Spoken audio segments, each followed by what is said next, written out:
Olá, eu sou a Marci e no vídeo de hoje eu trago alguns esclarecimentos sobre a doença de Wilson. As informações desse vídeo não pretendem substituir a consulta médica. Esse vídeo traz informações para fins estritamente educativos. E se você está em busca de mais informação e conhecimento, eu te convido a se inscrever aqui no canal e ativar o sininho de notificações, porque toda semana eu trago conteúdos novos para ajudar na sua formação e desenvolvimento da sua carreira.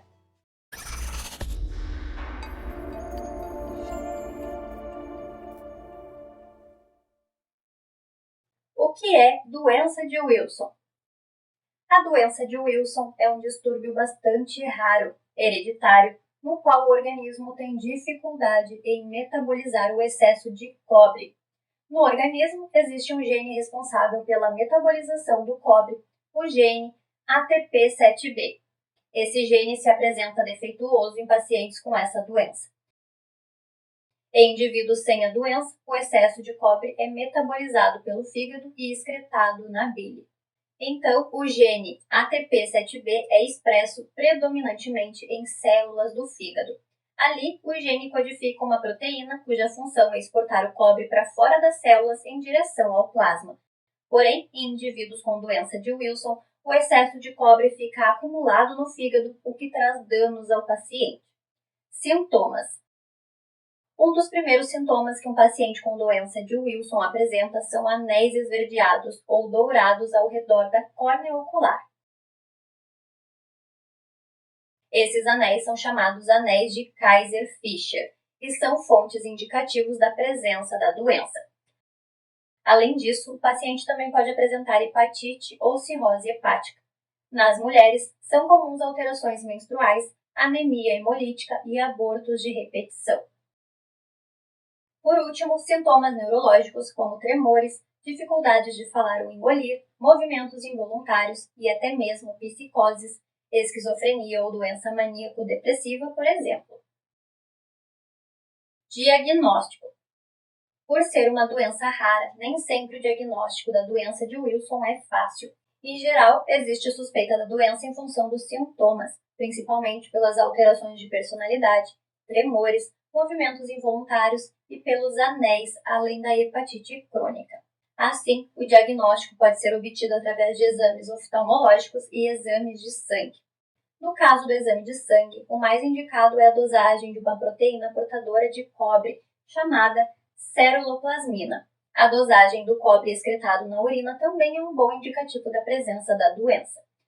Pode ser solicitado exames do fígado, principalmente a biópsia, para verificar casos de cirrose, por exemplo.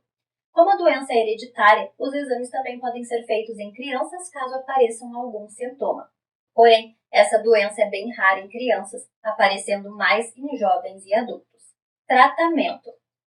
O tratamento da doença de Wilson inicia com alterações na alimentação do paciente. De fato, um paciente com essa doença não deve consumir alimentos ricos em cobre. Alguns alimentos devem ser excluídos da dieta desse paciente, como, por exemplo, o fígado bovino, caju, crustáceos, cacau e feijão tradino. A dieta pobre em cobre para pacientes com a doença é a primeira e uma das ações mais importantes. É importante que o paciente tenha acompanhamento de um hepatologista para controlar possíveis danos ao fígado. Alguns medicamentos também ajudam no tratamento da doença, suplementos com zinco, visto que o zinco evita que o organismo absorva o cobre. Outros medicamentos usados no tratamento da doença são a penicilina ou trientina, que ajudam a eliminar o cobre acumulado no organismo. O tratamento deve ser sempre individualizado para ver qual a medicação apresenta melhores resultados para cada paciente. Complicações. Devido ao acúmulo de cobre no fígado, os pacientes com doença de Wilson que não aderem ao tratamento ou não apresentam uma boa resposta ao tratamento podem evoluir para cirrose ou insuficiência hepática.